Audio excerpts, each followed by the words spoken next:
Let's return to our top story tonight, coming from Abuja, but about a matter in Ondo State where the Federal High Court in Abuja has not just convicted but sentenced four of the suspects of the Owo Church massacre to death by hanging. The governor of Ondo State, Lucky Aiyedatiwa, joins me live as to explore what this verdict means for the state. Governor Aiyedatiwa, the court today convicted and sentenced persons who sent Ondo State and by extension the nation into mourning. Is this what justice looks like for you? Yeah, thank you, Pastor D. Let me commend the judiciary, the prosecutors, and the security agencies, particularly the DSS that led the prosecuting team for all that they've been able to do in this particular matter.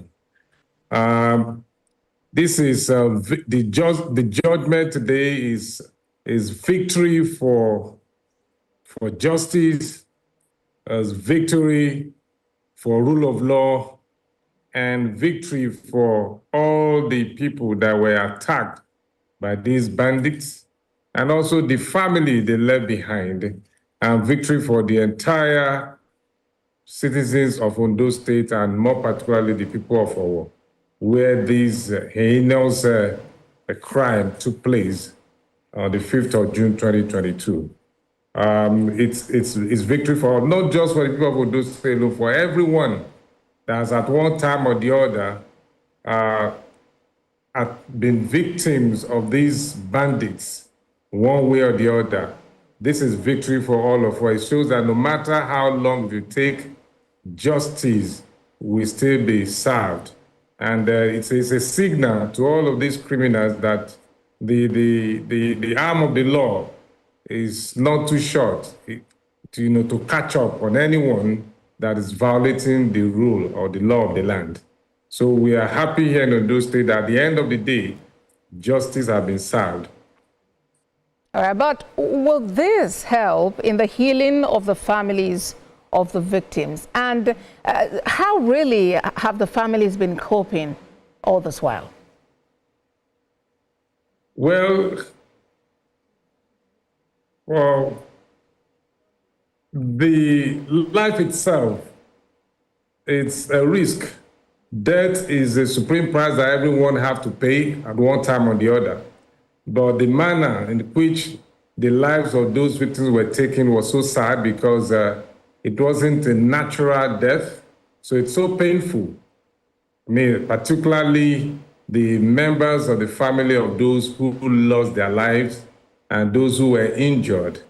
The pain was so much, but as government, we try as much as we can at the time to provide some kind of succor for the family, by the things that the government did at the time, for the members of the family, especially those who were injured. We took over all the treatments and the bills and, and support the family. 4 years down the line, some of them might have moved on, and some have been waiting also that those criminals that perpetrated the evil act one day should be, especially when when they heard that some of them have been arrested. I think it provides some kind of succor or relief, if you like, to members of the family and also the people of Ondo State, because immediately the terror attack took place. It was a very sad Sunday for every one of us in Ondo State. Then I was the deputy governor, and some intelligence were gathered and traces were made and arrests were made of suspects at the time. And because of the arrests that were made, there was some kind of relief with the support of government to the families of those that they left behind and those that were injured. So they have been waiting, okay, arrests have been made. What will be the outcome? But today, with this judgment, I think the people should have some kind of relief that at the end, at last, that justice has been served. So But looking ahead now, Governor, how fortified is Ondo State?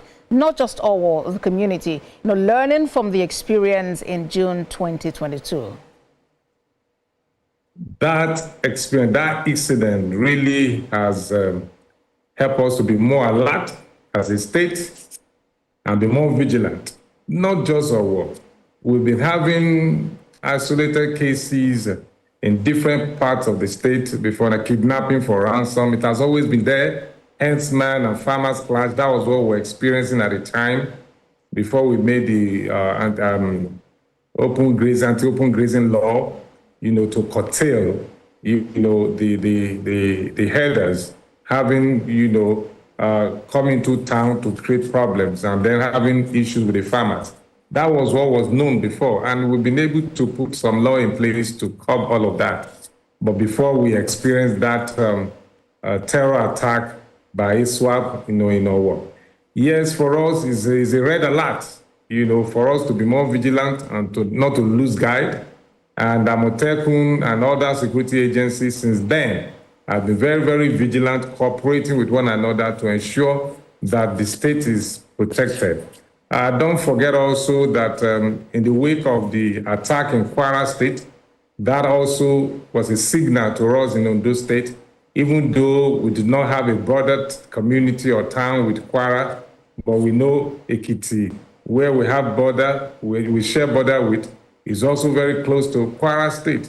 So we have to fortify our Amotekun and other security agencies by providing equipment, mobility, intelligence gathering, gadgets, and also employ 500 men to further strengthen Amotekun operations. So all of this, that experience has made us to be more resilient, to be more conscious, to be aware that insecurity is real. We had an experience. We don't want such a thing to happen again. So we've been very vigilant and very, very, alert so that we don't experience such. And that is the last that has ever happened in those, and we don't pray for any other to happen. Apart from isolated cases of burglary, kidnapping for ransom, which has also we are dealing with currently, and we have, curtailed to some extent.